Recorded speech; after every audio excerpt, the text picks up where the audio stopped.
Then I spoke about the future.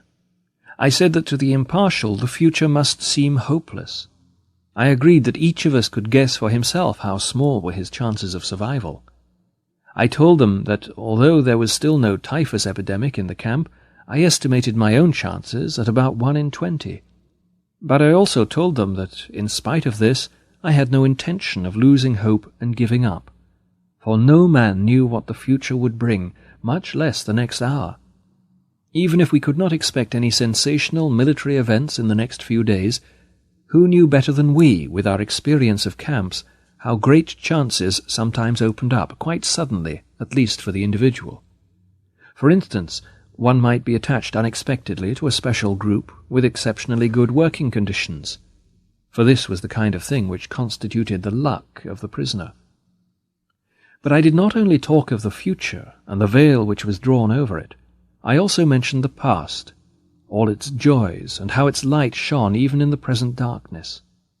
Again I quoted a poet, to avoid sounding like a preacher myself, who had written, "Was du erlebst, kann keine Macht der Welt dir rauben." What you have experienced, no power on earth can take from you. Not only our experiences, but all we have done, whatever great thoughts we may have had, and all we have suffered, all this is not lost, though it is past. We have brought it into being. Having been is also a kind of being, and perhaps the surest kind. Then I spoke of the many opportunities of giving life a meaning. I told my comrades, who lay motionless, although occasionally a sigh could be heard, that human life, under any circumstances, never ceases to have a meaning, and that this infinite meaning of life includes suffering and dying, privation and death.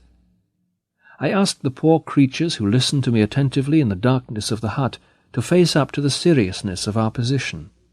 They must not lose hope, but should keep their courage in the certainty that the hopelessness of our struggle did not detract from its dignity and its meaning. I said that someone looks down on each of us in difficult hours, a friend, a wife, somebody alive or dead, or a god, and he would not expect us to disappoint him. He would hope to find us suffering proudly, not miserably, knowing how to die. And finally I spoke of our sacrifice, which had meaning in every case. It was in the nature of this sacrifice that it should appear to be pointless in the normal world, the world of material success. But in reality our sacrifice did have a meaning. Those of us who had any religious faith, I said frankly, could understand without difficulty. I told them of a comrade who on his arrival in camp had tried to make a pact with heaven that his suffering and death should save the human being he loved from a painful end. For this man, suffering and death were meaningful. His was a sacrifice of the deepest significance. He did not want to die for nothing. None of us wanted that. The purpose of my words was to find a full meaning in our life, then and there, in that hut and in that practically hopeless situation. I saw that my efforts had been successful. When the electric bulb flared up again, I saw the miserable figures of my friends limping toward me to thank me with tears in their eyes. But I have to confess here that only too rarely had I the inner strength to make contact with my companions in suffering, and that I must have missed many opportunities for doing so. We now come to the third stage of a prisoner's mental reactions, the psychology of the prisoner after his liberation. But prior to that we shall consider a question which the psychologist is asked frequently, especially when he has personal knowledge of these matters. What can you tell us about the psychological makeup of the camp guards? How is it possible that men of flesh and blood could treat others as so many prisoners say they have been treated? Having once heard these accounts, and having come to believe that these things did happen, one is bound to ask how, psychologically, they could happen. To answer this question, without going into great detail, a few things must be pointed out.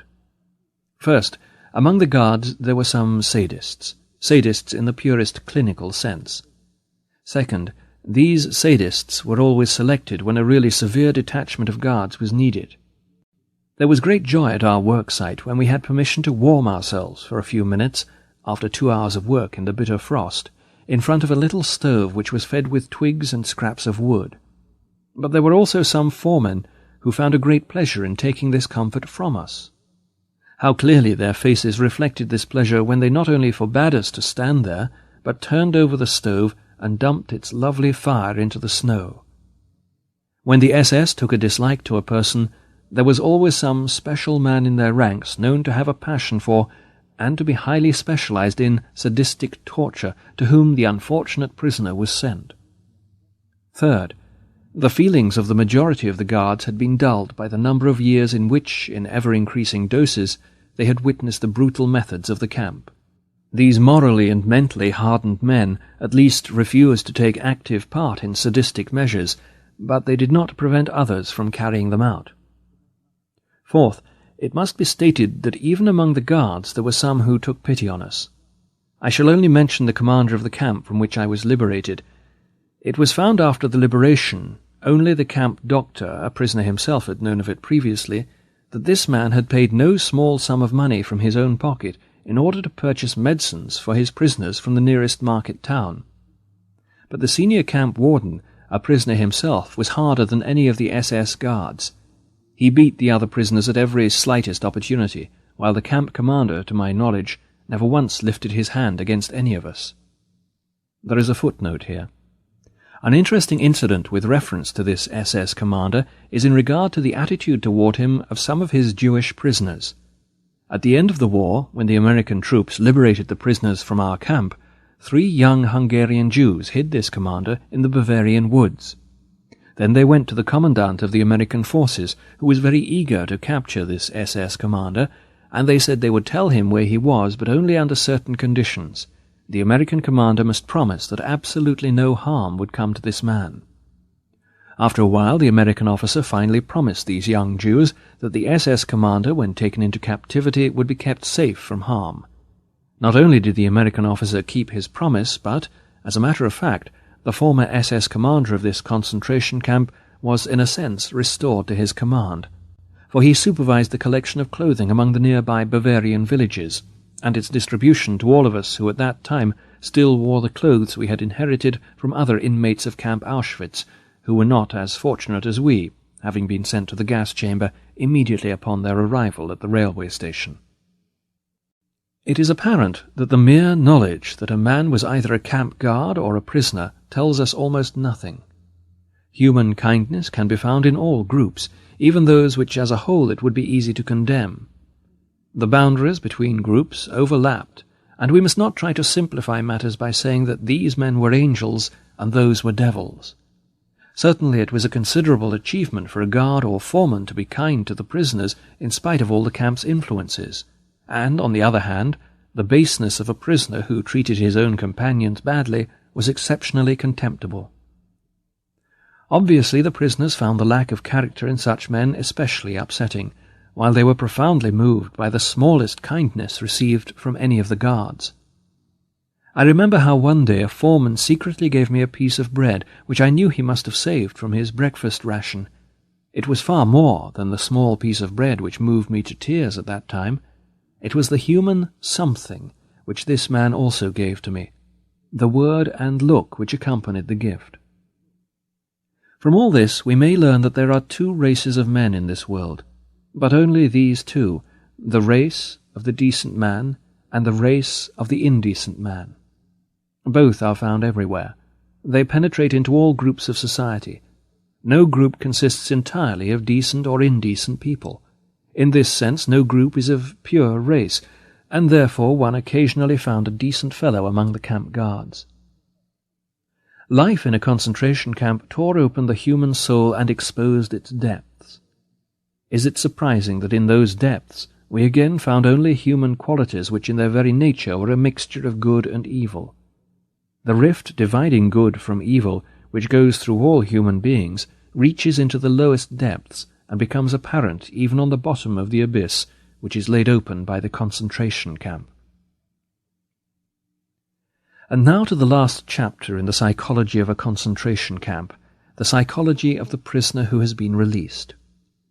In describing the experiences of liberation, which naturally must be personal, we shall pick up the threads of that part of our narrative which told of the morning when the white flag was hoisted above the camp gates after days of high tension.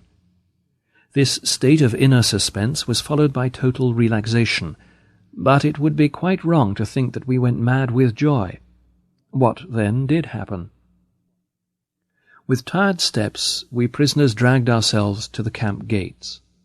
Timidly we looked around and glanced at each other questioningly. Then we ventured a few steps out of camp. This time no orders were shouted at us, nor was there any need to duck quickly to avoid a blow or kick. Oh no, this time the guards offered us cigarettes. We hardly recognized them at first. They had hurriedly changed into civilian clothes. We walked slowly along the road leading from the camp. Soon our legs hurt and threatened to buckle, but we limped on. We wanted to see the camp's surroundings for the first time with the eyes of free men. Freedom. We repeated to ourselves, and yet we could not grasp it. We had said this word so often during all the years we dreamed about it that it had lost its meaning. Its reality did not penetrate into our consciousness. We could not grasp the fact that freedom was ours. We came to meadows full of flowers. We saw and realized that they were there, but we had no feelings about them. The first spark of joy came when we saw a rooster with a tail of multicolored feathers, but it remained only a spark. We did not yet belong to this world. In the evening, when we all met again in our hut, one said secretly to the other, "Tell me, were you pleased today?" And the other replied, feeling ashamed as he did not know that we all felt similarly, "Truthfully, no." We had literally lost the ability to feel pleased and had to relearn it slowly. Psychologically, what was happening to the liberated prisoners could be called depersonalization. Everything appeared unreal, unlikely, as in a dream. We could not believe it was true. How often in the past years had we been deceived by dreams? We dreamt that the day of liberation had come, that we had been set free, had returned home, greeted our friends, embraced our wives, sat down at the table and started to tell of all the things we had gone through, even of how we had often seen the day of liberation in our dreams, and then a whistle shrilled in our ears, the signal to get up, and our dreams of freedom came to an end. And now the dream had come true, but could we truly believe in it?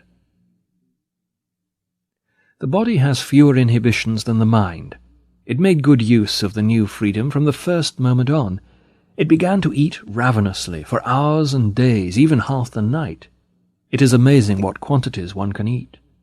And when one of the prisoners was invited out by a friendly farmer in the neighborhood, he ate, and then drank coffee, which loosened his tongue, and he then began to talk, often for hours. The pressure which had been on his mind for years was released at last. Hearing him talk, one got the impression that he had to talk, that his desire to speak was irresistible. I have known people who have been under heavy pressure for only a short time, for example through a cross-examination by the Gestapo, to have similar reactions. Many days passed until not only the tongue was loosened, but something within oneself as well. Then feeling suddenly broke through the strange fetters which had restrained it. One day, a few days after the liberation, I walked through the country past flowering meadows for miles and miles toward the market town near the camp. Larks rose to the sky, and I could hear their joyous song. There was no one to be seen for miles around. There was nothing but the wide earth and sky, and the lark's jubilation and the freedom of space. I stopped, looked around, and up to the sky, and then I went down on my knees. At that moment, there was very little I knew of myself or of the world. I had but one sentence in mind, always the same. I called to the Lord from my narrow prison, and he answered me in the freedom of space. How long I knelt there and repeated this sentence, memory can no longer recall, but I know that on that day, in that hour, my new life started. Step for step I progressed, until I again became a human being. The way that led from the acute mental tension of the last days in camp, from that war of nerves to mental peace, was certainly not free from obstacles. It would be an error to think that a liberated prisoner was not in need of spiritual care any more. We have to consider that a man who has been under such enormous mental pressure for such a long time is naturally in some danger after his liberation. especially since the pressure was released quite suddenly. This danger, in the sense of psychological hygiene, is the psychological counterpart of the bends.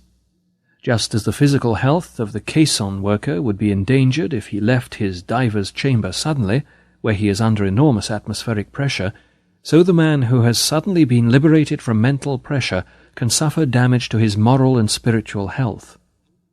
During this psychological phase, one observed that people with natures of a more primitive kind could not escape the influences of the brutality which had surrounded them in camp life. Now, being free, they thought they could use their freedom licentiously and ruthlessly. The only thing that had changed for them was that they were now the oppressors instead of the oppressed. They became instigators, not objects of willful force and injustice.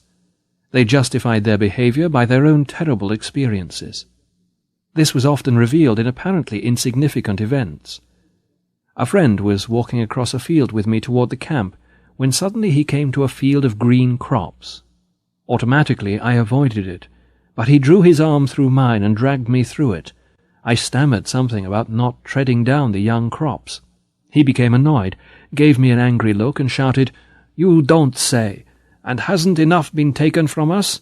My wife and child have been gassed, not to mention everything else, and you would forbid me to tread on a few stalks of oats?" Only slowly could these men be guided back to the commonplace truth that no one has the right to do wrong, not even if wrong has been done to them.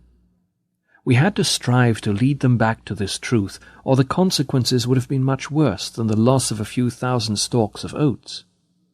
I can still see the prisoner who rolled up his shirt sleeves, thrust his right hand under my nose, and shouted, "May this hand be cut off if I don't stain it with blood on the day when I get home."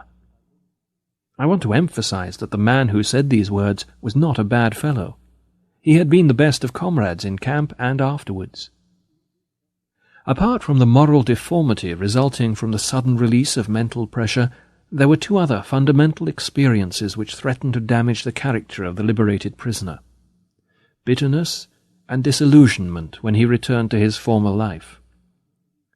Bitterness was caused by a number of things he came up against in his former hometown.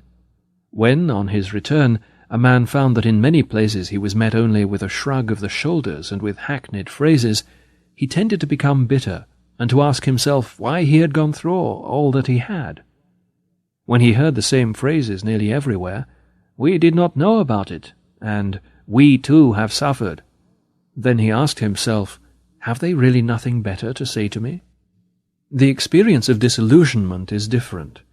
Here it was not one's fellow man, whose superficiality and lack of feeling was so disgusting that one finally felt like creeping into a hole and neither hearing nor seeing human beings any more, but fate itself which seemed so cruel.